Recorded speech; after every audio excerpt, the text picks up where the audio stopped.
Apple had decided to remove PWAs in Europe. Well, they have gone back on that. We're going to do malicious compliance and then decided not to. I think people at Apple may have thought that they were going to blame the European regulators for it. Nope. Has the EU made any comment or anything on this? Or Hello, how the tech are you? My name is HK Perrin, and this week I've got a continuation of a story we covered recently.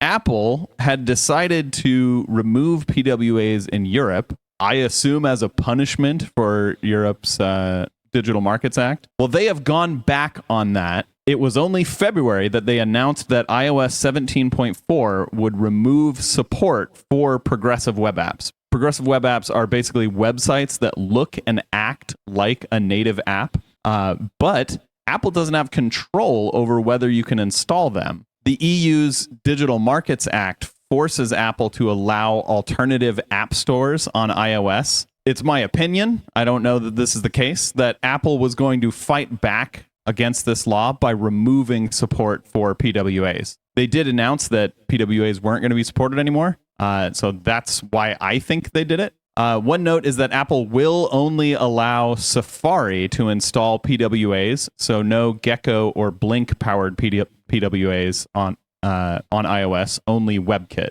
Gecko is Firefox's rendering engine, and Blink is Chrome's rendering engine. Now Apple is going to allow PWAs going forward, but solely in that Safari WebKit rendering engine. Another note is that 9to5Mac, their take on this reversal is that Apple seems to have misinterpreted the law, assuming that it couldn't support PWAs without allowing all browsers to install them. Wouldn't that be nice? So were going to do malicious compliance and then decided not to. Yeah, I think they just got a lot of heat from the online community and so much pushback. Like, this is a stupid idea. This is screwing everybody up. So they rolled back what they were doing. Yeah, they got a lot of pushback against this. Like, basically everyone was like, this is a garbage decision that makes your platform so much worse. It's true. It's I mean, I think people in Europe would have probably moved to Android if they relied on progressive web apps, or some people might have just done it on principle.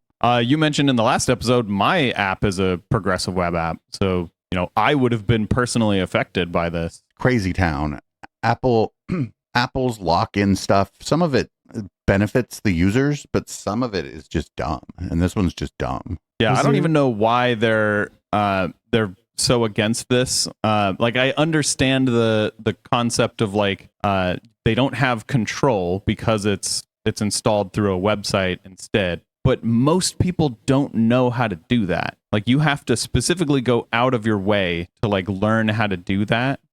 So really, it's only going to affect a very small percentage of their users who probably wouldn't be paying, $15 a month for something on their store anyway. Yeah, I'm not even sure it was about the money. I think they just didn't like the law, and they were like, well, here's something we can do.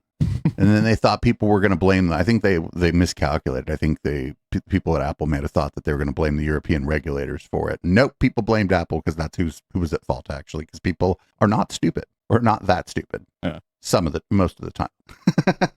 Has the EU made any comment or anything on this? Or I don't know. I don't know if it's related to this, but I know that the EU has started an investigation into Apple's practices based on their reaction to this law.